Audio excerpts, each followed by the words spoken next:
Fala pessoal, tudo bem? O Gabs aqui, Gabriel Serioni, da Redis, arquiteto de solução, e é um prazer estar aqui com vocês novamente. Hoje eu quero mostrar para vocês um uso do Redis que é pouco explorado, talvez aqui no Brasil, mas é um data type nativo que tem na API do Redis 8, está lá no open source, está lá no runtime, né, embaixo do capô, e é só usar. O Redis vai continuar sendo o que vocês já conhecem, tá galera? É um banco de chave-valor, com a diferença que não são só strings que podem ser guardadas no valor, né? Como a gente vai ver juntos aqui. O Redis tem vários tipos de dados, né? Como a gente já viu anteriormente, tem JSON, dá para guardar hash, estruturas probabilísticas, geolocation, vetores. E na parte de mensageria eu vejo alguns data types sendo utilizados, né? Primeiro as listas, né? Que acho que é o modo mais old school de se fazer um sistema de filas no Redis ou de pilhas, né? Tem também a questão do PubSub, que o Redis vira um barramento, né? Para mensageria, né, de publicadores e consumidores num sistema de fire and forget. É um tópico efêmero, vamos dizer assim, né? E o Redis tem uma estrutura igual ao do Kafka, muito mais simples do que o Kafka no caso, não tem partitions, nada do tipo, mas ele tem uma chave do tipo stream. É a partir dessa stream que a gente consegue montar um sistema extremamente robusto, igualzinho do Kafka e muito mais performático do que ele, né? Nesse caso, os clientes se conectam na stream com conexões bloqueantes, nós temos gestão de consumer groups, os consumidores lá dentro de um grupo de consumidores de determinadas streams, eles podem dar ACK ou não na mensagem, então você consegue criar uma máquina de estado muito, muito robusta e muito simples. E o Redis ele continua com a performance que você já conhece, com a diferença que aquela estrutura é um append only log, assim como teria no Kafka, e eu vou consumindo essa stream de várias maneiras, né? Ou fico no topo dela, ou eu leio chunks, ou leio ranges, ou eu vou lá e faço esse consumo arquitetado aí. Então é muito utilizado para qualquer arquitetura que você precisa de certo desacoplamento, né? Sistemas de listas, microserviços que estão em modo assíncrono, né? Trabalhando através de consumo de mensagens. É uma ferramenta fantástica, galera, e é extremamente simples de usar. Então, para não segurar vocês, eu estou aqui mostrando para vocês a tela do Redis Cloud. A gente está rodando um banco aqui, pequeno, mas um banco com bastante throughput. Eu coloquei ele com 25 GB de RAM e 25 mil operações por segundo.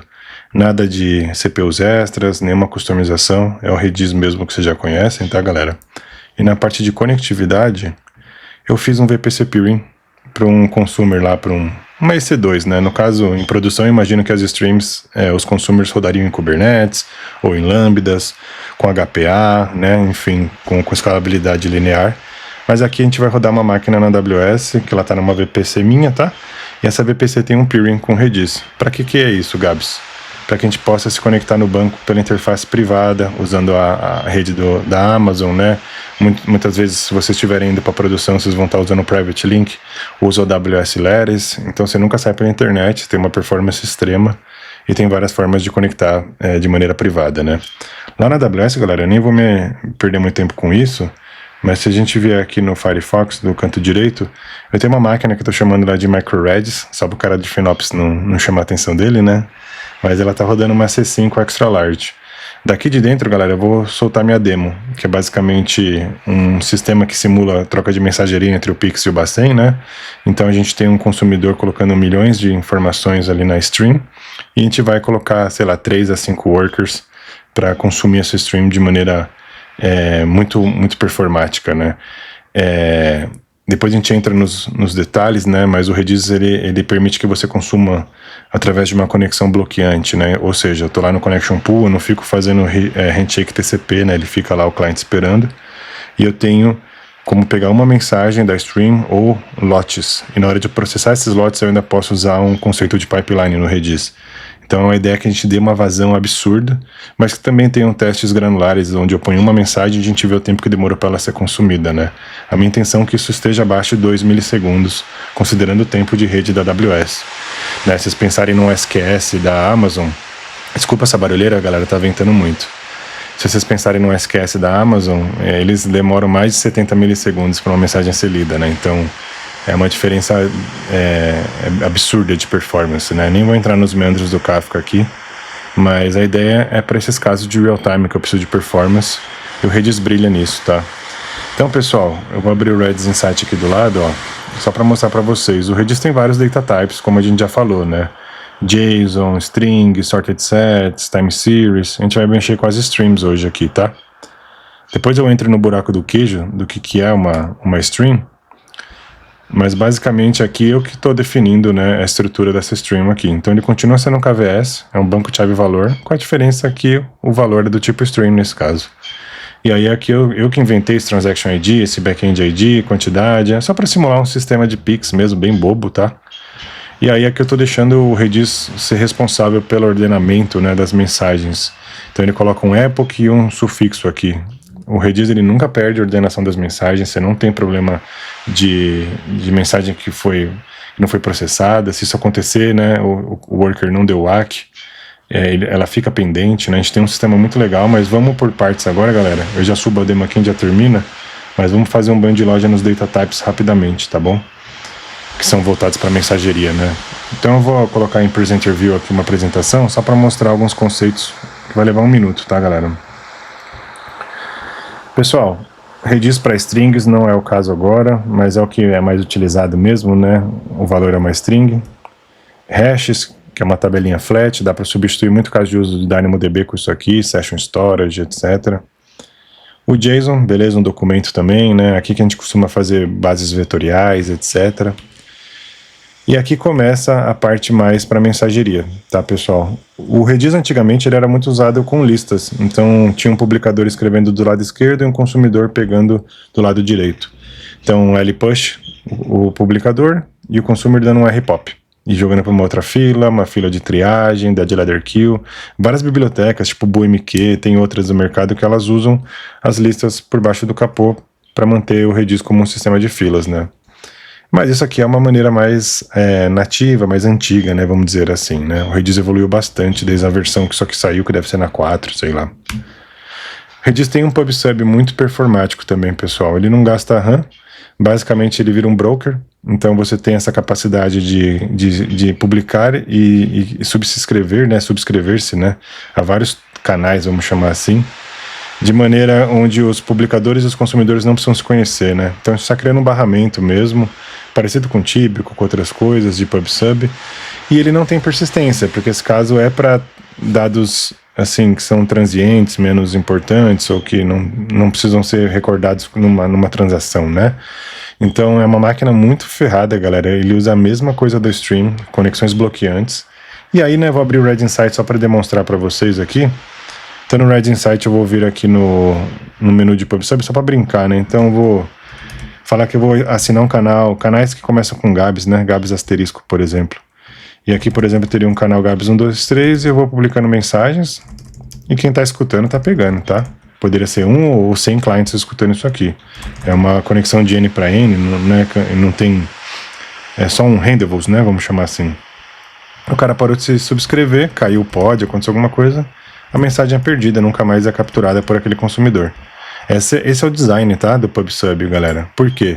A gente tem um projeto que foi inspirado no Apache Kafka, mas muito mais simples do que ele, mas não menos robusto. Ele não é frágil, é só mais simples, tá, galera? Que é os famosos streams. Aí, galera, é o que a gente vai ver hoje a demo, que tem toda a parte do Pix. Isso aqui, galera, a gente consegue fazer milhões de operações por segundo, com garantia de entrega, com persistência, durabilidade dos dados, com uma latência absurdamente baixa. Isso aqui tem complexidade de tempo de O de N, mas pegar a chave dá um get O de 1. Então, é um negócio extremamente performático, assim, pessoal. A gente tem visto empresas gigantes migrando seus sistemas de pagamento de um Kafka para um Redis, por exemplo, tá? Porque isso rodando na cloud, com durabilidade, ativo passivo, backups, né? Ele vira um banco mesmo NoSQL, um banco em memória. O Redis ele é uma peça confiável para esse tipo de uso, né? Extremamente confiável, no caso. Dá para criar uma máquina de estado mesmo com isso, né? No meu caso, pessoal, uma demo bem simples. Eu tenho um sistema lá que vai colocar 1000 Pix pendentes para ser pago. E a gente vai subir uma stack de consumidores que pertencem ao mesmo consumidor, Consumer Group, né? Vamos chamar de Consumer Group Pix Workers, sei lá.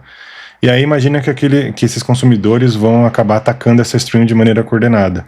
Por que isso é importante, galera? Porque eu posso ter escalabilidade. Imagina que esses meus consumidores estão dentro de um Lambda ou dentro de um EKS. Então eu consigo adicionar mais pods ou mais funções ali para que em paralelo a gente consiga atacar essa stream e dar vazão para ela o mais rápido possível. E aí, galera, no meu código eu tô dando ACK na mensagem, tô avisando que eu fui processado, tô fazendo um caminho de produção, e mesmo assim vocês vão ver que a performance é inacreditável, assim, é absurda, né? Então eu vou mandar o GitHub para vocês entenderem com calma, mas só para vocês sentirem como é simples mexer com Redis Streams. Vão pro Redis University depois, dar uma olhada no treinamento, eu vou colocar aqui o link depois que terminar. Mas eu fiz um código em Python bem tosco, só para que a gente consiga exemplificar o que eu estou dizendo aqui, né? Basicamente, pessoal, a gente vai trabalhar em cima dessas streams aqui que estão aqui dentro, ó. Deixa eu mostrar o banco de dados. A gente vai consumir esse cara aqui de Stream Payments. Primeira coisa que eu vou fazer aqui é dar um flush no banco de dados. Quero começar do zero, tá, galera? Não tem nenhuma stream, não tem nada aqui. Vamos fazer tudo junto rapidinho. Eu vou colocar um utilitário aqui. Eu tenho um Python que tá junto desse código que ele vai injetar 1 milhão de mensagens ou mais dentro daquela stream. E vai ficar pendente. Ninguém leu ainda como consumer group, ninguém fez nada, né? Então ela tá lá vanilla.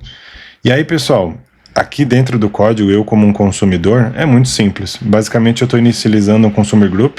Isso é idempotente, né? Eu posso chamar várias vezes esse comando. Se o consumer group já existir, não acontece nada. Eu estou batizando esse cara, tá numa variável de ambiente, mas eu estou batizando de Pix Consumers, alguma coisa assim. E aí, galera, depois eu vou lá basicamente como um consumidor dentro daquele consumer group, né? Então eu sou um garçom dentro da equipe de garçons. Eu vou dar um comando de xReadGroup. É basicamente isso. Estou passando uma conexão bloqueante de 5 segundos, né? Fazendo um count de 100 mensagens por vez. Eu quero processar 100 mensagens por loop. Se chegarem 100 mensagens em 5 segundos ele pega 100, tá? E aí, galera, esse meu código, ele de propósito, ele esquece de dar aqui algumas mensagens. Pra gente simular falhas eventuais, né? Ou seja, poderia ser um pod morrendo, alguma mensagem que não foi processada, né? Enfim, e não deu o ACK. Então eu vou lá e processo as mensagens pendentes também, quando eu não tenho mais nada para fazer na fila, né? Isso aqui é uma lógica que eu inventei, tá, galera? Eu poderia ter feito, como isso aqui é um circuit breaker, né? Eu poderia ter feito tentativas mais próximas, né, de leitura desse pend entry list. Eu poderia explicitamente delegar a mensagem para outro worker, né? Dá para fazer o que eu quiser. Nesse caso, eu estou só devolvendo para a lista de streams na pend entry list, né? Tô tirando de lá e falando que a mensagem não foi processada, para que um outro worker pegue e continue o trabalho, tá, galera? É só isso, galera. O código aqui vai estar no GitHub, vocês podem dar uma olhada, mas o Redis é muito simples para usar para streams. Eu estou usando Python, mas vocês poderiam estar usando Java, com uma biblioteca chamada Redis Streams, que deixa isso aqui mais abstrato ainda, né? Você tem uma classe do tipo Topic Producer, uma classe do tipo Topic Consumer. Não tem segredo, assim, é um negócio muito divertido. E para quem quiser estudar depois, galera, eu vou voltar nisso aqui, mas Redis University, tá, galera? Isso aqui é fatal. Vocês conseguem fazer qualquer treinamento online, por exemplo, de Redis para streams, self-paced online, com exercícios, gratuito para sempre. Então acho que vocês vão gostar bastante. Então vamos para a demo para parar de enrolar, né, galera? Eu estou conectado aqui na máquina da AWS, que ela tem aquela conectividade privada para o meu Redis, né? Então, só para eu dar um clean aqui, deixa eu aumentar um pouco a tela, acho que nem precisa, né? Eu vou dar uma olhada na minha estrutura aqui só para ver se o Docker Compose está aqui. Beleza, o Docker Compose está aqui. O que eu vou fazer aqui, pessoal? No Docker Compose, eu estou iniciando um consumer, um outro consumer e um terceiro consumer. Ou seja, 3 consumidores no mesmo consumer group. Estou passando por variável de ambiente aqui, né? Qual que é a stream, qual que é o nome do grupo. Então o grupo é o Pix Consumers e o Redis Stream é Pix Payments. E eu estou gerando um número randômico daquele worker. Poderia estar pegando por variável de ambiente, mas foi uma escolha mesmo. Uma telinha minha, que tem o monitor, uma terminal UI, né, que eu fiz aqui rapidinho. E uma demo de latência, onde eu vou injetar uma mensagem para a gente ver o tempo que demora para escrever e para ler essa mensagem. Pra vocês tomarem um susto, beleza? Então o que eu vou fazer aqui primeiro, galera? Antes de eu rodar esse treco aqui, eu vou na minha outra máquina e vou... Deixa eu ver os comandos que tem aqui, porque eu quero rodar o comando para injetar mensagens. Então eu vou injetar 1 milhão de mensagens naquele Redis, utilizando um container meu de utilitário, né? Então deixa eu bater aqui, ele está criando a stream lá, então vamos ver no Redis como que estão esses dados. E desculpa essa barulheira, galera, tá ventando muito, acho que é o dia que mais ventou. Eu nunca vi algo assim aqui em São Paulo. Mas enfim, eu tenho aqui então a stream de novo, né? Aquele meu utilitário está populando a stream, mas eu não criei nenhum consumidor ainda, tá, galera? Eu não dei o Docker Compose Up, eu só rodei um comando de Docker para injetar 1 milhão de mensagens aqui. Ele já injetou. Então agora a gente tem 1 milhão de mensagens pendentes. Se você olhar aqui, não tem nenhum consumidor, não aconteceu nada ainda. A stream tá nova, vanilla. Lembrando, galera, que cada consumidor, cada consumer group pode atacar isso aqui do jeito que ele quiser. Nesse caso, eu vou fazer uma orquestração, né? Eu vou consumir junto, dando aqui na mensagem. Então, cada consumer pega uma mensagem para trabalhar. Nesse caso, pega de 100 em 100, né? Ou quantas vierem em 5 segundos. E vão processar esse pagamento de Pix. Fazer umas gracinhas ali durante o código, tá? Então, tem uma lógica ainda por trás. Isso vai tudo acontecer de uma maneira absurdamente rápida. Que a gente vai ver aqui hoje, tá? Então, galera, eu vou dar aqui um Docker Compose Up. E aí ele vai subir esses containers, né? Esses containers estão usando variáveis de ambiente, ele sabe conectar no Redis. E agora eu vou criar um consumer group com 3 workers, né? Que é o que eu falei aqui. Então, subindo esses caras aqui, eu tenho um terminal UI, né? Eu vou dar um attach nesse Docker chamado Pix Monitor, só pra gente ver se ele tá funcionando. Olha aí que legal, gente. Eu tô processando através de 3 workers, né? Numa latência, isso que eu tenho lógica no meio do código, numa latência de 2 milissegundos, isso aqui é excelente. A SQS leva mais de 70, para vocês terem uma ideia. E aí eu estou processando, nesse caso, com uma máquina única, sem estar em Kubernetes, estou processando 9, 8, 7.500 mensagens por segundo em lote. Isso aqui é muito doido, galera. E ele está ali, né, aqui dentro, cada consumer está trabalhando, né, fazendo o seu servicinho ali. E aí, isso aqui está sendo consumido de maneira orquestrada, tá, pessoal? Então, se eu pego o Pix 1 para pagar, como consumer 1, eu vou lá para minha append entry list trabalhar, depois eu dou o ACK, pego a outra, né? E o outro consumidor não vai pegar a mesma mensagem, né? Então, eu estou exaurindo a stream. Se vocês forem ver lá no Redis, pessoal, aqui a gente tem em Consumer Groups agora os 3 consumidores que foram criados, tá vendo? E eles estão trabalhando lá, bonitinhos. Vamos fazer um teste só para mostrar para vocês, né? Eu vou dar um Ctrl C aqui para ele sair, Ctrl L. Eu vou dar um Docker PS. Deixa eu pegar um dos workers aqui, ó, Consumer 2. E eu vou dar um Docker Stop nele, né? Acho que é mais fácil. Mas simular que esse cara morreu. Caiu no meio do dia lá. O HPA, sei lá, deu scale in, perdeu o worker, né? Se você for ver lá no Redis, galera, se eu não tô doido agora, esse cara vai começar a ficar idle. Se ele caiu o container, né? Caiu. Olha lá, o Consumer 2 aqui, galera. Vocês vão perceber que o idle time dele tá subindo. Tá vendo? Ele morreu. E aí, na minha lógica, eu poderia ter um supervisor vendo isso aqui e passando essas 100 mensagens para outro worker. É muito fácil de fazer funcionar, tá, galera? É uma máquina de estado com garantia de entrega, at least once, exactly once, at most once. Você que define a robustez, mas é tudo via código. Então, você pode assinar uma string que não existe ainda. Quando chegar mensagens, eu começo a consumir. Não existe deployment de partition. Acabou esse inferno que tem que fazer no Kafka, né? Aqui é basicamente uma chave e uma conexão bloqueante e acabou. Você escala do jeito que você quiser. E aí, pra vocês terem uma ideia, pessoal, vou pegar o IP da minha máquina aqui. Deixa eu ver eu acho que já está até cadastrado aqui, que eu estava testando. Stream latency. Deixa eu dar um refresh aqui. Eu tenho um outro código naquela demo que subiu junto com o Docker, que ele é uma UI, que ele é mais simples. Nesse caso eu vou postar uma mensagem e eu quero que essa mensagem seja lida. E a gente vai calcular o round trip time disso aqui, para vocês terem uma ideia geral de como seria o processamento de uma mensagem, né, de maneira atômica. Então eu vou lá no meu querido Bastion, né, na minha EC2 aqui, vou dar um Docker Compose Down, baixar os workers aqui. E vou, na verdade, dar um flush lá no banco de dados, né? Vamos começar do zero pra gente ver junto isso aqui. Então, deixa eu vir aqui, dar um flush DB no bonitão, né? Então, limpamos o banco. Estamos com o banco peladinho lá. Agora eu vou dar um up de novo. Só pra subir tudo junto, tô com preguiça, galera. Poderia subir só o UI. Tamo lá, né? Então, beleza, não criou nenhuma estrutura de dados aqui, né? Só criou o Pix Payments com uma entrada. Por que ele criou isso aqui? Porque o consumidor assinou esse tópico, né, essa chave chamada Pix Payments. Vocês vão ver que os consumidores estão aqui pendurados, ó. Tem 3 consumidores, mas eles não têm nada para fazer, eles estão idle. Porque eu assinei uma string que não existe ainda. E aí eu falei mkstring como opção, né? Eu tô pedindo para ele já criar a string se ela não existir. Não tem deployment, não tem setup de partition, nenhuma feiura dessa, tá, galera? Ele criou uma aqui, outra pra gente começar a brincar com aquele lá, né? Que é a segunda parte da demo, né? Então vamos lá. Aí, pessoal, aqui eu vou colocar, sei lá, Oi, Gabs, nerdíssimo. E nerdíssimo, acho que teria acento aqui. Vamos ver se tá funcionando. Quando eu clicar aqui no send, galera, ele vai mandar uma mensagem para aquela stream e já vai ler em outra thread. É pra gente mostrar como se fosse esse sistema, só que de maneira atômica, né?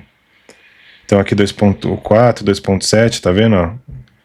Isso aqui é a latência para ele fazer todo o caminho, tá, pessoal? Ele vai aqui, se vocês forem ver, né? Então vou dar mais alguns para vocês verem aqui. E a gente vai ver que a stream lá tá populando no Redis, né? Oi, Gabs nerdíssimo aqui, ó. Entrando várias, né? E olha que loucura, isso aqui era pra estar mais baixo ainda, tá, pessoal, na minha opinião. Mas pegando aqui o tempo total de escrita e leitura estando abaixo de 3 milissegundos, é um absurdo mesmo, né? Então imagina isso pra produção. Qualquer caso real-time atende, galera. E isso aqui é de maneira massiva, poderia estar mandando milhões de operações por segundo, tá, pessoal? Basicamente, o breakdown que a gente tem aqui é esse aqui, ó. Está levando 1.8 milissegundos, mais ou menos, né? 1.8 para ele escrever na stream. Com persistência, né? Então ele vai lá e escreve, tem o F5 para disco. E aqui ele tá dando um read que tá levando menos de 1 milissegundo para ler. Isso eu tô passando pela rede da Amazon através de um VPC peering, né? Então vocês imaginam isso aqui dentro de um setup local, né? No Bring Your Own Cloud. O absurdo que vocês conseguem fazer, tá, pessoal? Mas só para vocês entenderem o poder, então, né? Para resumir, o Redis ele tem essa estrutura chamada Redis Stream, que a gente tá vendo aqui, ó. Vou dar um zoom. Rodando onde eu quiser, é o mesmo Redis que serviria para JSON, para documentos, eu só tenho um data type do tipo stream, e eu consigo consumir essa stream de maneira orquestrada, né, utilizando vários consumers dentro de um consumer group, eles precisam da ACK na mensagem, ou seja, eu tenho garantias de entrega, eu consigo criar dead letter queues, filas de mensagens envenenadas, enfim. E eu consigo também atacar essa stream pegando um campo, um range, um chunk usando esse índice aqui do lado esquerdo, né? Ou lendo só o topo. Imagina que eu conecto para assistir um jogo de futebol, eu não quero ver desde o começo, eu vou dar um dólar, né? Vou lá para o final da stream. Todas as bibliotecas suportam isso, a de Python, a de Java, a de Node, a de Go, e elas fazem o uso correto do Redis, que é essas conexões bloqueantes, onde eu não fico dando polling. Eu vou lá e seguro a conexão através de connection pool, e aí quando eu saio é só um circuit breaker para eu poder fazer outras atividades, reprocessar mensagens perdidas e voltar para a stream, sem dar um TCP handshake, ele já volta pelo connection pool. Isso aqui é uma maravilha, galera. Eu tenho visto muitos gringos trocando Kafka por isso, simplesmente porque é mais divertido, né? Não tem setup de partições, não tem que pensar nos slots, não tem que colocar partition ID, não tem nenhuma dessa loucura, né? A gente vai usar uma chave do tipo stream no Redis. E aí o código, pessoal, ele tá aqui no GitHub. Tô chamando de MVP list first in first out, mas eu vou mudar isso aqui depois. E aí eu vou compartilhar com vocês aqui no link do YouTube, tá bom? Valeu, galera. Experimente o Redis para streams e não esqueçam de ir lá no Redis University fazer o cursinho também, totalmente gratuito, para vocês ficarem craque. Coisa de 45 minutos, vocês vão ter o mesmo nível de conhecimento que eu tenho, tá bom? Valeu, galera. Tchau, tchau.